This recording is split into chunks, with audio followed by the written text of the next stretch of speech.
can't draw negative pixels, so I just shifted everything up.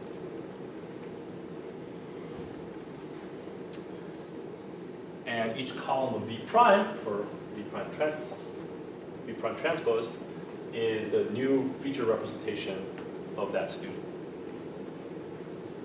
And in this case, it would be 12.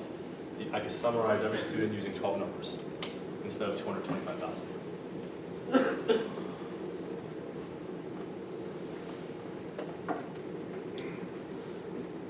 Yes? So the new feature vector is V prime. Yes. Yes. So this is 12 by 225,000. This is 225,000 by number of students, right? And this is 12 by number of students. Yes.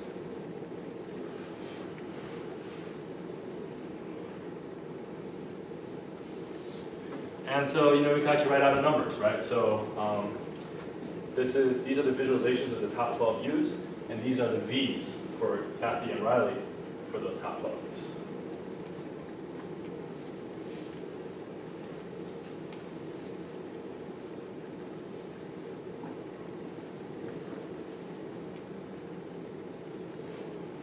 So when there's a large positive number, that means we add intensity from that eigenface onto the mean face to recover the original faces of Kathy and Riley. When there's a negative number, that means we subtract, and if the number is close to 0, that means we don't need to very much along that eigenface direction to recover the faces of Kathy.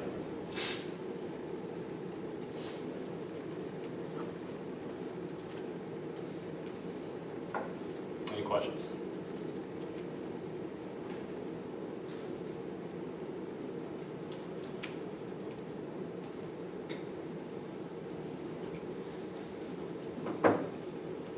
Okay, so this is already touched on already.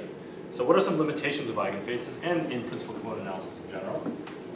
Well, we treated each dimension, each input feature dimension as a pixel, or actually as a channel of a pixel, right? A pixel has 3 channels, RGB. So the red value of a pixel is a feature value, right? This is not necessarily semantically meaningful, right?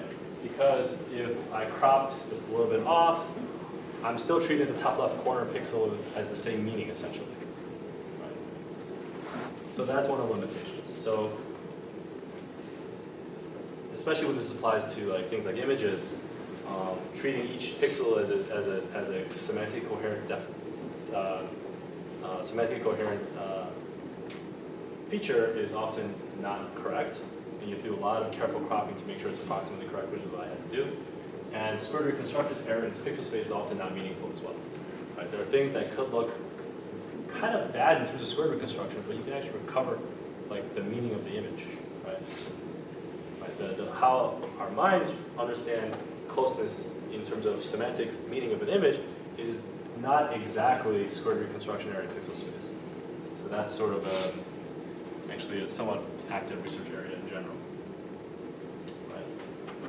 So as an example, suppose we were able to process every face so that each dimension had a more semantically meaningful interpretation. Like dimension 1 is the x coordinate of the left eye, and dimension 2 is the y coordinate of the left eye, so on and so forth. Now we can do a much cleaner SVD on that to look at how faces are. And people do this, but it requires much more careful tracking of faces than just cropping an image.